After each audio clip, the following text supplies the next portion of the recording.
Hello everyone and welcome back to another video. Today we're going to see how to connect Apple Pencil to an iPad. Connecting an Apple Pencil to your iPad only takes a moment. First, remove the cap from the back of the Apple Pencil and plug it in directly into your iPad's Lightning port. As soon as you do this, a pairing message will pop up on the screen. Just tap Pair, and the Apple Pencil is connected. Once paired, you can fine-tune how it works.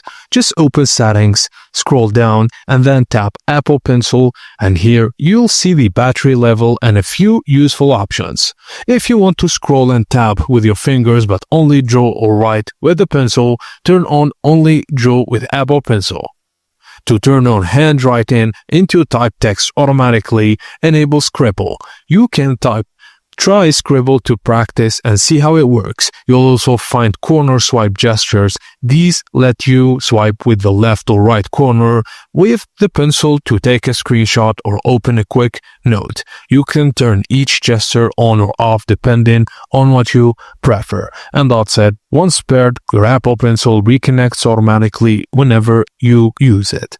And that's it, guys. Thank you for watching, and please don't forget to like and subscribe for more tips and tricks like this.